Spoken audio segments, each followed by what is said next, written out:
Paz y bendiciones, queridos hermanos en Cristo Jesús. Bienvenidos sean ustedes una vez más a este estudio de escuela sabática. Es el número 13, la lección número 13. Está muy interesante, hermanos. La verdad es que ha sido una gran aventura todas estas escuelas sabáticas de este trimestre.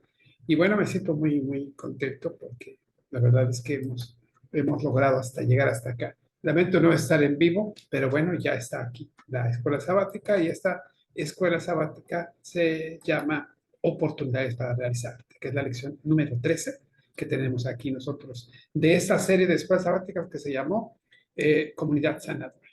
Bien, esta escuela tiene una lectura muy interesante. En el capítulo 1 de Marcos, versos 16 al 20, esta lectura, si me permiten, se las voy a hacer. Está muy bien, me gustó mucho y quiero compartirla con ustedes, esta lectura, ¿sí? Que me nada más dejar de compartir. O sea, aquí, dejar de compartir. No sé cómo se hace, pero bueno, debe ser aquí. Ya no sé cómo se hace. Bueno, te voy a dejar ahí porque si no ya me voy a equivocar. Dice aquí, la escuela sabática, la lectura dice así: andando junto al mar de Galilea, vio a Andrés, a Simón y a Andrés, su hermano, que echaban la red en el mar, porque eran pescadores, y les dijo Jesús: venid en pos de mí y haré que seáis pescadores de hombres. Y dejando luego sus redes, le siguieron. Pasando de allí un poco más adelante, vio a Jacobo, hijo de Zebedeo, y a Juan, su hermano, también ellos en la barca, que remendaban las redes, y luego los llamó, y dejando a su padre Zebedeo en la barca con los jornaleros, le siguieron. Hermanos, este pasaje es hermoso. Yo lo he predicado algunas veces y la verdad es que me gusta mucho el pasaje. Me parece muy interesante eso de cómo habla el Señor, cómo trata el Señor a estos cuatro pescadores. Obviamente, ya al estudiar el pasaje y ver el contexto histórico, pues sabemos que no fue la primera vez que se les presentó. Según ya haciendo un análisis de los evangelios, pues vemos que Jesús ya se les había presentado antes, ya lo conocían, ya lo habían visto. Era un proceso en el cual los iba llamando, los iba convenciendo y hasta que los llamó. Esto es lo que alcanzo a ver en el estudio bíblico que hemos hecho acerca de este pasaje. Yo lo he predicado varias veces con otro fin, con otro contexto, pero hoy me parece que es algo sumamente muy importante que lo veamos. Por lo tanto, hermanos, quiero que ustedes y yo vayamos a esta aventura que es la escuela sabática y que de verdad, hermanos, está preciosa. Lección número 13, ya hicimos la lectura. Ahora vamos a ver, vamos aquí, en esta lección número 13, lo que vamos a compartir acerca de ella. Y lo primero que vamos a hacer es ver el énfasis, ¿sí? El énfasis de la lección dice así. El énfasis es ministerio en comunidad. Entonces Jesús le dijo: vete, Satanás, porque escrito está: al Señor tu Dios adorarás y a Él solo servirás. Como el Hijo del Hombre no vino para ser servido, sino para servir y para dar su vida en rescate por muchos.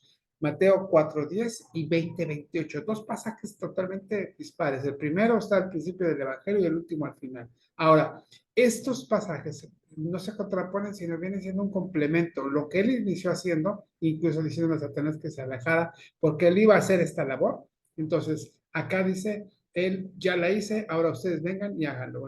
Sí, el Hijo del Hombre no vino para servir, sino para servir, servido, sino para servir y dar su vida en rescate por muchos. Ahora ya está completada la misión. Nosotros ahora que nos toca hacer, eso es una autorrealización, que eso es lo que vamos a ver, la realización. El objetivo, por lo tanto, de esta escuela sabática es fomentar la autorrealización, perdón, fomentar la autorrealización y el compromiso en los propósitos divinos entre los miembros de cada congregación, a través de estrategias prácticas, con el fin de impulsar un crecimiento integral en el ministerio de todos los creyentes. Este pasaje es el que marca que nosotros vamos a estar, perdón, este objetivo es el que marca que vamos a trazar. Bueno, ¿qué es lo que vamos a hacer? Básicamente, ¿qué es lo que vamos a hacer? Bueno, vamos a fomentar la autorrealización y el compromiso en los propósitos divinos entre los miembros de cada congregación. Eso es lo que vamos a tratar de hacer. El objetivo es que hagamos eso, que fomentemos la autorrealización. ¿Cómo lo vamos a hacer? Bueno, a través de estrategias prácticas que aquí se nos van a mostrar en esta lección de escuela sabática. A través de estrategias prácticas. ¿Para qué lo vamos a hacer? para impulsar un crecimiento integral en el ministerio de todos los creyentes. Eso es lo que vamos a hacer hoy. Así que los invito a que anímense, vamos a ver esta hermosa escuela sabática. Bien, ahora, la narración, interpretada en su cuadrito que les he dicho que tiene. Y ese cuadro dice que en la iglesia de Dios proporcionamos oportunidades para que te realices plenamente. Buscamos fomentar el desarrollo personal, espiritual y comunitario, creando un entorno donde cada persona pueda descubrir y utilizar sus dones y talentos para el bien común, para la gloria de Dios. Este vendría siendo el ideal de lo que hacemos en la iglesia o en lo que así debe funcionar. En su iglesia así funciona, perfecto, perfecto, bendito sea el Señor. Qué bueno, si no, bueno, busquemos esto, que es proporcionar oportunidades para que la gente se realice plenamente. Vamos a buscar y fomentar el desarrollo personal, espiritual y comunitario, como creando un entorno donde cada persona pueda descubrir y utilizar sus dones y talentos para el bien común y para la gloria de Dios. Eso es lo que vamos a hacer. Bueno, hermanos, miren, entonces, fíjense bien. Todo ser humano tiene necesidad de autorrealización. Todas las gentes, todos tenemos talentos, capacidades, potenciales, tenemos gustos, tenemos podemos expresarnos creativamente, bueno, todos poseemos dones como virtudes como la bondad, belleza, belleza interior, ¿sí? Y podemos nosotros tener, incluso ser generosos, tenemos muchas cualidades. Miren, en pocas palabras, todo lo que nosotros somos es que Dios nos lo dio, Dios lo hizo, porque somos su imagen, ¿no? Hemos sido creados según su imagen. El Creador nos hizo de su imagen con amplias posibilidades para reflejar a Él, porque para eso nos hizo para su gloria, para que reflejemos su gloria. Por lo tanto, tener todas estas cosas nos hace a nosotros con la posibilidad de poder representar a Dios sí, de representarlo, que eso es lo que vamos a ver al final. Lamentablemente, debido a la corrupción del pecado, la necesidad de autorrealización se distorsionó. Entonces empezamos a buscar otras cosas. Entonces, nosotros empezamos a ver cómo los dones que recibimos a veces tienden para hacer que nosotros nos vamos egoístas, ¿sí? Y empezamos a ejercer lo que llamamos el esfuerzo humano. Y ahí encontramos, de alguna manera tratamos de encontrar poder, pues tratamos de encontrar orgullo, nos vamos hacia lo sensual, o sea, lo que nos llena, lo que nos gusta, el lujo, el dinero, la influencia, la fuerza, la fama, el control de las cosas o el dominio de ciertas cosas. El hombre siempre ha querido hacer eso, ¿sí? Y en la mayoría de los casos, a lo mejor solo se dedica a sobrevivir. Y eso es en lo mejor, ¿no? Lo más triste es eso. Eso se le ha llamado, a estas cosas se le llama realización. Ya se realizó porque tiene poder, porque tiene esto, porque empezamos a ver eso. ¿Se acuerda que la clase pasada habíamos visto en hacer y ser? No es lo mismo hacer que ser. Y entonces aquí está, esta es una muestra gráfica de lo que nosotros pretendemos en nuestra realización con tener o con hacer. Y ese es donde está el problema. Ahí sentimos que nos hemos realizado, pero no es el ejemplo, ¿sí? Porque miren, cuando el corazón está allí, no haya descanso, no haya gozo, no haya satisfacción en lo que está haciendo, porque siempre va a querer más, más, más, más, más, va a ser insaciable. Entonces se va a encontrar realizando aquello para lo cual Dios no lo había dotado. Su talento y todo lo que tenía no era para eso. Por lo tanto, esto es debido a la corrupción. Entonces, no vamos a ir a descanso. No vamos a estar siempre sufriendo por eso, porque buscamos una realización de nuestra vocación y no la vamos a realizar. Podemos ser buenos maestros, podemos ser todo lo que sea. Y está bien, no decimos que está mal que nos realicemos secularmente. No, no, pero no nos va a llenar. Al final de cuentas, lo que nos va a llenar, que es lo que nosotros podamos hacer con esto, que es la realización plena en Dios. ¿Por qué? Porque miren, aquí es donde entra la iglesia. Y aquí la iglesia es un espacio, hermanos. Es un espacio en el que el Señor ofrece un camino de reencuentro con nuestra vocación más sagrada, que es servir al Señor, ¿sí? Eso es a lo que fuimos llamados. Nuestra existencia, todo lo que somos nosotros, nuestra misma vida, ¿sí? Pierde sentido cuando no somos eso. Porque al final de cuentas, la vocación de ser representantes de su creador en la tierra es el llamado al que fuimos hechos nosotros, a ser representantes. Y cuando no cumplimos ese llamado, cuando no lo cumplimos, entonces es cuando vienen las frustraciones. Vienen las frustraciones, viene Ese es el problema de no nos hallamos completos.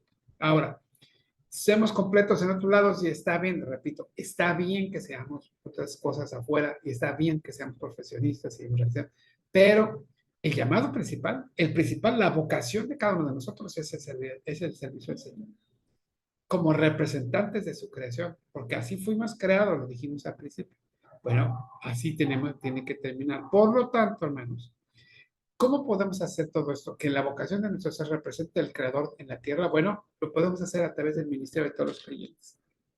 El ministerio de todos los creyentes lo hacemos en las comunidades de fe, en donde todos podemos tener y ofrecer oportunidades y espacios de desarrollo, donde cada persona pueda encontrar su autorrealización, utilizando sus dones, sus talentos.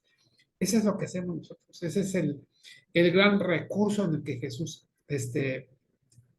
dotó a su cuerpo, a su iglesia, con aquello aquello que le puede ayudar, que lo hace crecer, que lo unifica.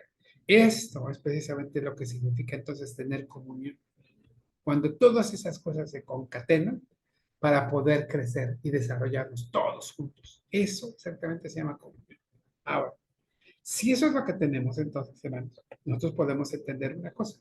Y aquí es donde estamos al pasaje de Marcos 1:16 al 20. Vean este pasaje, está hermosísimo. Aquí nosotros vamos a ver cómo Jesús guió a las personas a su autorrealización. Así la iglesia podrá continuar este legado. Pero esa es la primera parte. Luego vamos a ver cómo lo podríamos hacer. Entonces, fíjense, primero vamos a ver cómo hace Jesús. Primero lo que hace Jesús es abrir un espacio para ellos. Les abre un espacio. En el pasaje precioso dice que andando junto al mar, vio a Simón y a Pedro, y luego vio a Jacobo y a Juan. ¿Sí? Y entonces él les hace el llamado. Y ellos tienen que tomar decisiones previas. Ellos tienen que saber qué es lo que está haciendo pues, Andrés y su hermano Simón, o Simón y Andrés, están pescando. Es su modus vivendi. Es la forma en que ellos se mantienen. De alguna manera es su trabajo, su labor, que para ellos es importante. Y en el caso de Jacobo y de Juan, ellos están ayudando a su padre en la barca. Eso nos puede hablar incluso de dos niveles sociales. A lo mejor Pedro y Juan, como pescaban a la orilla del mar, no tenían tal vez una barca tan grande como la que tenía Jacobo y Juan, que trabajaban para su padre, incluso tenían jornaleros. Por lo tanto, entendemos que Jesús llama a todos y no le importan las condiciones sociales o incluso económicas que uno pueda tener. Lo importante es que los llama. Entonces, fíjense, todos los dos tienen que tomar decisiones importantes.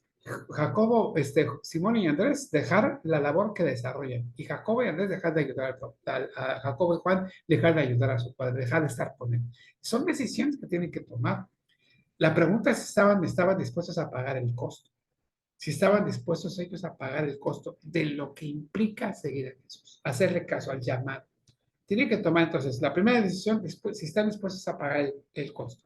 Recuerda la escritura que cuando dice que nadie dice puede ser que vaya a construir una torre, no se sienta antes y hace costos para ver si alcanza o no puede. No, entonces hay que ver, ¿estaré dispuesto? Recuerden cuando Jesús le dice a los discípulos, dice, yo te voy a seguir a donde quiera que vayas, yo no tengo dónde dormir, ¿eh? Las cuevas, las zorras tienen cuevas, las aves nidos, pero yo no tengo ni dónde reposar mi cabeza. Algunos lo siguieron y otros no. Llegó a tener muchos discípulos, sí, que lo acompañaban donde estaba y dormían donde podían. Pero entonces, la pregunta era si estaban dispuestos a pagar el costo, estos cuatro. De hecho, todos los discípulos. Y si estaban dispuestos también a compartir un proyecto. Porque imagínense nada más, sus vidas ya están ahí, van a tener que tomar riesgos económicos, familiares, riesgos sociales, riesgos religiosos. Sí, que riesgos religiosos, pues al final de cuentas siempre estaban fuera de la religión porque no podían alcanzarla, porque según esto los fariseos eran pecadores. Y entonces ellos tienen que asumir desafíos. Tienen que asumir, bueno, vamos a ver qué hacemos, a ver cómo lo hacemos, tenemos que hacerlo, ¿sí?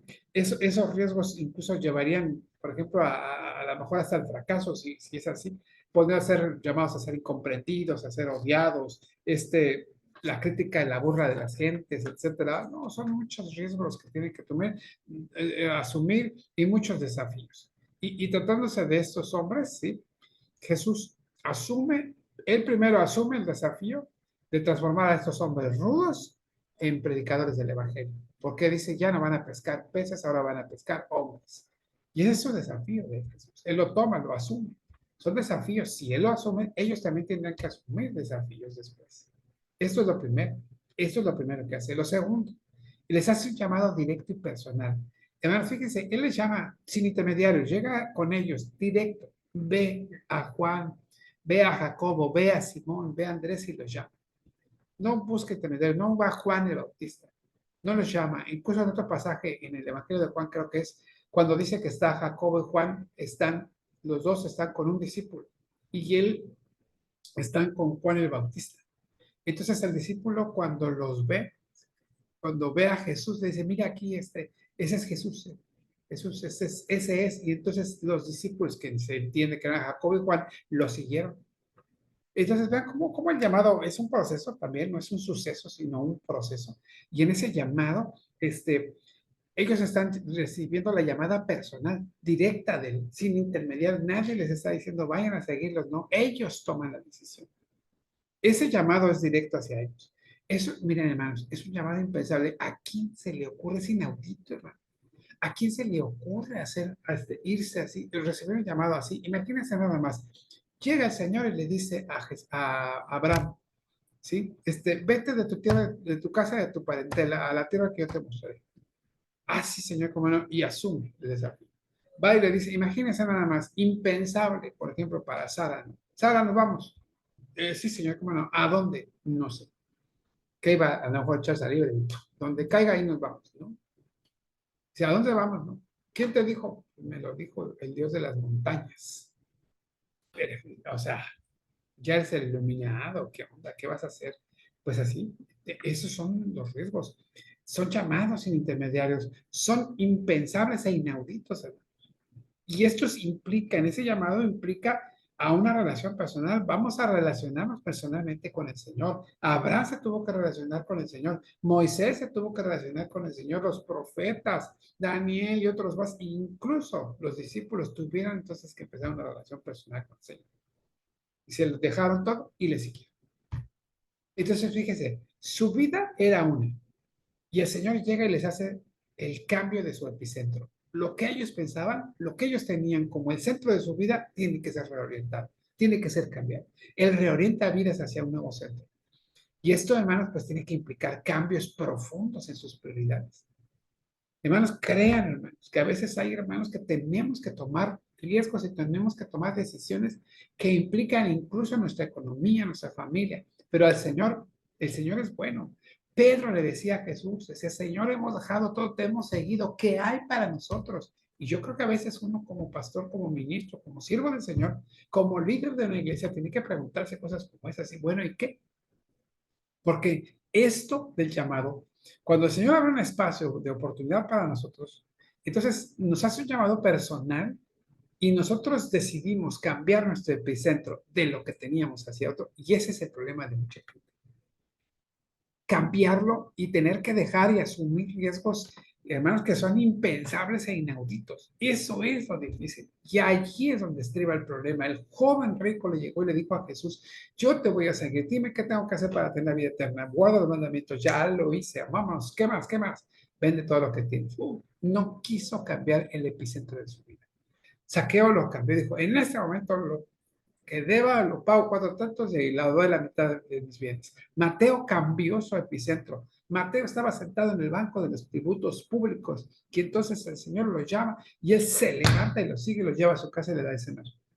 Entonces, fíjese cómo su vida giró, cambió, fue totalmente diferente. El mismo Pablo era fariseo, lo encontró en el camino, cayó, el Señor le habló, se quedó ciego, en 3 días volvió a ver y entonces decidió seguir al Señor. Sus vidas se cambian, son transformadas las vidas. Y ahí está la de los discípulos. Aquí está. El Señor los llama y ¿qué hacen? Dejan las redes. Dejan las redes. Porque va a implicar un cambio profundo en sus prioridades. Bien, Jacobo y Juan pudieron haber sido juniors y vivir acomodadamente porque tenían su barca y tenían jornaleros y les iba muy bien y cambiar su prioridad. El mismo Jacobo, el mismo Pedro y Andrés tuvieron que cambiar imagínense, su modus vivendus lo tuvieron que cambiar, lo tuvieron que dejar, hermanos. Esto es tremendo. Porque ¿quién deja eso? Por eso dice que pastores, no todos, hermanos, no todos podemos ser pastores, no todos podemos ser ministros. Es difícil, pero bueno, eso hicieron ellos. Entonces Jesús les ofrece la visión de un propósito más elevado. ¿Sí? La pesca para ellos era su realización. Ellos estaban bien pescando, no tenían problemas. ¿Cuántas de las veces nosotros también tenemos esa vida así tranquila, ya está hecha, ya está completo, ya no tenemos más? ¿Qué sigue? Nada. Pero hay una propuesta que cautiva. Te voy a dar un testimonio, hermano, así muy rápido. Su servidor, mi esposa, vivíamos en la Ciudad de México, en el Estado de México propiamente. Mi hermano tenía dos colegios, daba clase en dos colegios, tocaba en un restaurante, tocaba el piano en un restaurante, y aparte era pastor. Yo ganaba muy bien, tenía mi carro, tenía mi casa, tenía mi familia, ya estaba mi esposa, ya estaban mis dos hijos, tenía mi ministerio, estaba yo muy, muy bien. Y entonces me entró un estado de insatisfacción. Y dije, Señor, eso es todo. Ya no hay más para mí. Y entonces me hace llamar y me trae aquí a Cancún, al sureste de México. El Señor me hace un llamado. Yo sentí fuerte el llamado hacia él. Y hermanos, tuve que asumir riesgos, tuve que tomar decisiones, tuve que pagar costos. Me vine sin dinero, me vine sin casa, me vine sin trabajo, me vine sin dinero. Nosotros tenía yo en aquel tiempo, hermanos, en aquel tiempo, la mudanza para traerme mis cosas me cobraba 20,000 pesos. 20,000. Yo solo tenía 4,000 ahora. Hace 23 años. ¿Sabes lo que es eso? Entonces, imagínense. Y pues yo dije, Señor, pues creo que no es, entonces a lo mejor es mi emoción y no es un llamado que sí. Como a la semana o 2 semanas después llegó un primo de mi esposa que se dedica a transportes, muebles y mudanzas por años. Y me dice, oye, Daniel, supe que por ahí te querías ir a vivir acá. Yo traigo mi camión a la mitad. Me llevo lo que quepa. Nada más me das 4,000 pesos para gasolina porque voy a Mérida y de ahí me voy a dejártelo todo acá. Hermanos, miren, ni dado ni perezoso, pum, pum, dejé casas, dejé trabajos, bueno, la iglesia ya les había pedido que me cambiaran y me vine para acá sin trabajo, me vine sin iglesia, me vine sin casa, me vine sin nada, solamente traía mis cosas. Y acá el Señor, miren, nos ha bendecido. Hermanos, un propósito más elevado. Servir al Señor estaba yo bien, pero este servicio, esto de que me cautivó. Entonces esta propuesta me cautivó. Estos varones de la Biblia, hermano, estaban bien, su vida estaba acomodada, bien, ya no tenían problema. Por eso le digo que es impensable. ¿Cómo se le ocurre a este? ¿Por qué lo voy a seguir? ¿Por qué? O sea, ¿cuál es el motivo de seguirlo? No tengo por qué hacerlo. No tengo por qué cambiarme de casa si ya estoy bien. ¿Acaso no el Señor quiere bendecirme con todas estas cosas? Podría alegarlo, pero ¿sabe qué? Pero un corazón insatisfecho por servir al Señor no puede quedarse quieto. La pesca era su realización de ellos. Y él les hace una propuesta que los cautiva, que los enamora, que se vengan, si ya van a ser pescadores de hombres. Mucho más elevado. Ya no pececitos, hombres. No sé qué hubiera pasado en la Ciudad de México. Yo creo que mi ministerio hubiera seguido. Pero yo no me arrepiento de haberme venido a sureste.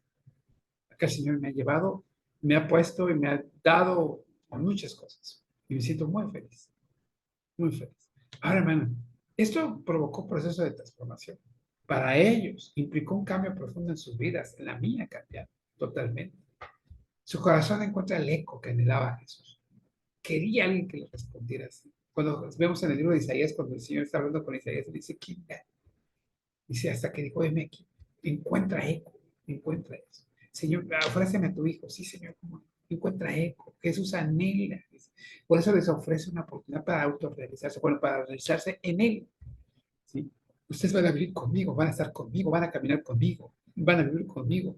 Su forma de vida va a ser totalmente, va a implicar para ustedes un proceso de transformación. No fue un proceso pasivo, no, o sea, fue una vida de cambios, fueron vertiginosos, fueron dejando atrás cosas para enfocarse en lo que tenían adelante. Pablo mismo decía, no yo que yo haya alcanzado, sino que me enfoco hacia adelante y me estiro como si yo lo hubiera alcanzado y estoy. Y es un cambio que, hermano, no es superficial y yo lo he probado, yo lo he visto, no es superficial. Tampoco fue inmediato, ¿eh? Así de ya se dio y se acabó. No. Cuando yo decidí, al igual que ellos decidieron dejar sus redes, yo decidí dejar la Ciudad de México, el Estado de México. Hermanos, fue solo el comienzo de un viaje. Solo el comienzo de un viaje de crecimiento. Tal vez si me hubiera quedado en México, no hubiera crecido como aquí he crecido. Porque la misma necesidad la hacemos crecer. Entonces vean ustedes cómo el Señor hace esto.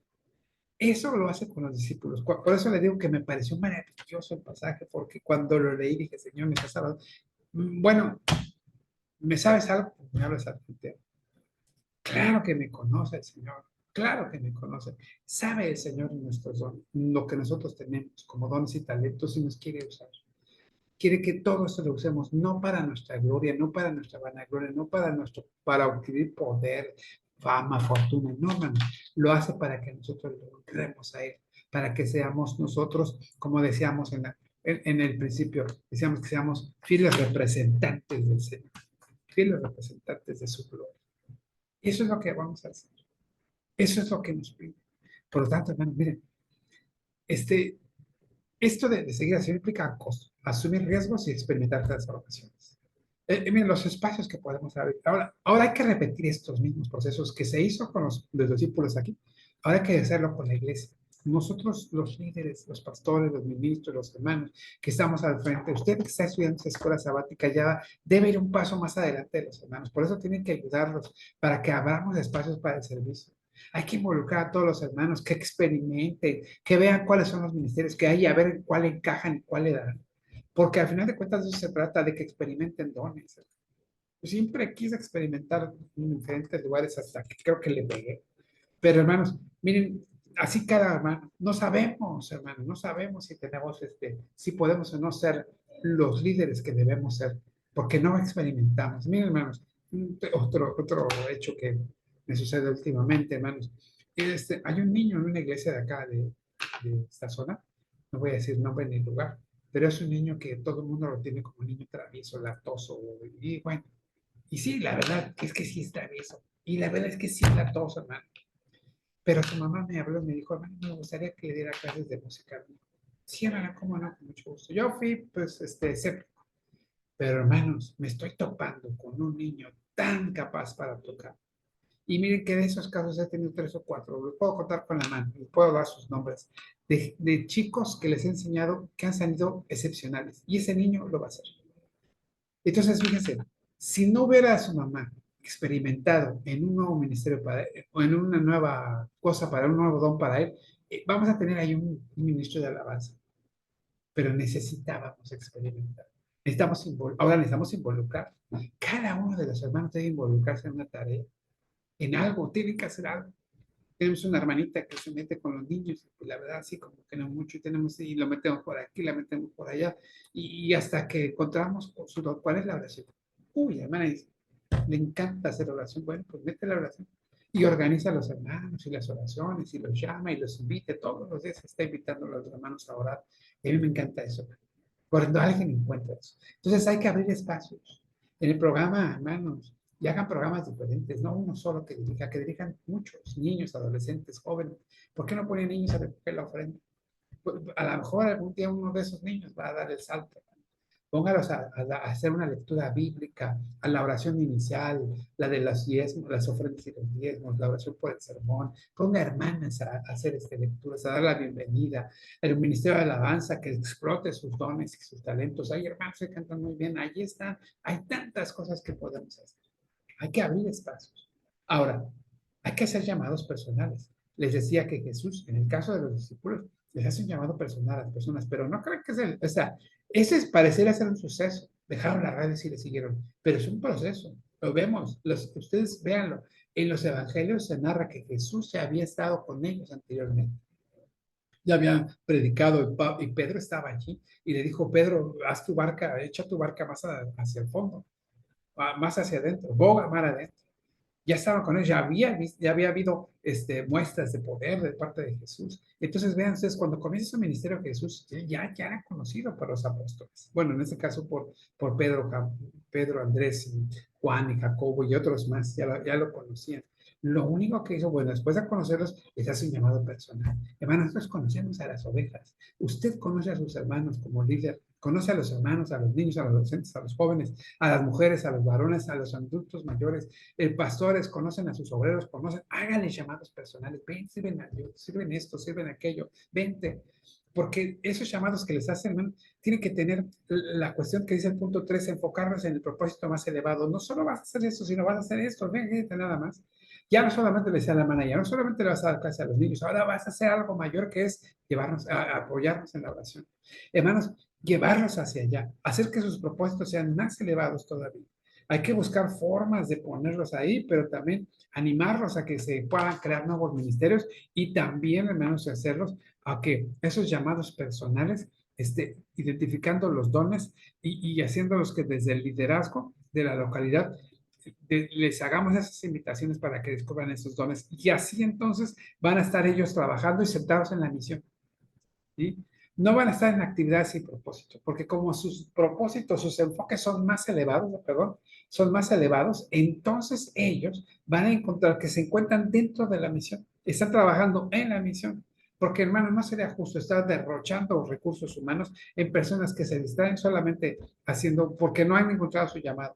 No, hermanos, tal vez estamos perdiendo un salmista, como le llaman ahora los ministerios de alabanza, ¿no? Un líder de alabanza que pueda motivar a las hermanas a cantar, a alabar y entregar sus vidas para preparar para el sermón. Tal vez estamos desperdiciando la oportunidad de encontrar a un hermano que predica, hermanos, que pueda motivar y hacer que la gente cambie, bueno, provocarlos a los cambios, que fomente eso. Hay muchas cosas, hermanos, pero sobre todo, hermanos, que una vez que hayan hecho estas cosas anteriores, entonces lleguen a, fomentar, a la transformación personal de cada una de las personas, porque eso es lo que hay que hacer, fomentar la transformación personal. No solamente decirles, a ver, prueba aquí, prueba allá, no, es acompañarlos, guiarlos, orientarlos, ayudarlos, ¿sí? Miren, nosotros creemos que para estar bien con el Señor hay que servir, no, el servicio es el último paso, hermanos, es el último paso para el paso del discipulado. Entonces el discipulado comienza con el llamado y se va dando en procesos, en los cuales vamos guiando, orientando, ayudando, probando, involucrando, experimentando, creando nuevos ministerios y haciéndoles llamados para que sirvan en esos y luego enfocarlos para que sus propósitos sean más altos y entonces la transformación personal viene porque eso entonces ya se da a través del servicio. Y ahí además no termina, ¿eh? No concluye ahí. Tampoco se agotan las necesidades pastorales, siempre va a haber necesidades pastorales, siempre hay algo que hacer. Entonces, no vamos a permitir, o no deberíamos permitir que la gente empiece a pensar cosas negativas, que se sienta mal, frustrados, resentidos. Por eso muchos se van, porque los dejaron solos en el trabajo, porque no los acompañaron, no los guiaron, les falta acompañamiento, cuidado pastoral. Por eso la nueva reforma, oye, hermanos, se está hablando de acompañamiento pastoral de todas las edades y todos los grupos. Entonces, hermanos, aquí es donde el compañerismo puede marcar la diferencia entre la autorrealización o la frustración. Exactamente. Vean ustedes cuántas cosas podemos hacer, cuántas cosas hay por hacer. Por eso les decía que esta escuela sabática es un cierre magnífico con este pasaje, con estos hombres siguiendo al Señor, sirviendo al Señor, porque el Señor les abre el espacio para que puedan servirles. Él les dice por dónde hacerlo, Él les dice hacia dónde pueden hacerlo. Y entonces una vez que les abre el espacio, les hace un llamado personal. Y a ver, vénganse, aquí hay esto, pueden hacer aquello. Les cambia su epicentro. Ahora ya no es esto, les vamos a enfocarnos hacia algo más elevado. Y así ellos empiezan, les provoca su transformación. Así como hace Jesús con ellos, así tenemos que hacer con la congregación nosotros. Tenemos que ir a hacer esas cosas. Pero acompañarlos siempre, ir con ellos, caminando. El Señor Jesús caminó 3 años y medio con ellos, o 3 años, por lo menos 3 años con ellos. Y transformó sus vidas. Y el Señor les dijo, espérenme porque todavía falta. Viene lo mejor. Ah, ¿cómo, Señor? Si contigo es lo mejor que tenemos. Sí, espérense en Jerusalén. Y ahí se quedaron 120 judíos, 120 discípulos en un lugar, en un cenáculo, y el Espíritu Santo dice que llegó. Tremendo lo que está pasando. La iglesia, hermanos, tiene algo que hacer, tiene algo que dar, tiene algo mucho que hacer, y el proceso continúa, continúa, continúa. Y esto no termina, aquí, hermanos, va a seguir y va a seguir. Si nosotros vamos caminando de la mano de Jesús, hermanos, tarde que temprano el Señor va a decir, ahora sí, viene lo mejor, y lo mejor es ese Espíritu Santo llenando nuestras vidas. Y entonces haremos y lograremos cosas, como dice él, el que crea a mí, cosas mayores que yo hará. Así que, hermanos, ahí está la promesa. Por lo tanto, hermanos, el ministerio de todos los creyentes va más allá de la participación en actividades de la iglesia. Implica compromiso, riesgo y transformación, por lo que debemos cambiar nuestro enfoque, abrazar el propósito superior y estar abiertos a cambios profundos. Cada iglesia local puede transformarse en un lugar donde se fomente la autorrealización de cada persona en los propósitos divinos, ofreciendo oportunidades para el desarrollo personal y espiritual. Si implementamos estrategias como abrir espacios para el servicio, hacer llamados personales y enfocarnos en la misión, podremos impulsar a nuestros hermanos hacia una autorrealización plena en su vocación celestial. Hermanos, hay tantas cosas que hacer, hay tanto que podemos aprender, hay tanto que desarrollar y hay tantos hermanos que lo pueden hacer. Que hermanos, solamente tenemos que ir a hacer lo que tenemos que hacer. Nuestra labor es llevarlos sobre ese proceso hasta que sean verdaderos discípulos que representen al Señor aquí en la tierra, como siervos verdaderos. Porque en aquel tiempo a la iglesia cristiana se le dejó llamar los del camino, los nazarenos, y se les puso el mote, como si fuese burla en aquel tiempo de los cristianos, porque parecían pequeños cristos. Hermanos, seamos verdaderos cristianos. Que el Señor les bendiga. Les doy muchas gracias porque este trimestre me permitieron estar con ustedes y servirles. Y nos vemos el próximo. El próximo está interesantísimo, ya lo vi. Muchas gracias. Que este sábado sea de bendición para todos ustedes en sus iglesias. Paz y bendiciones.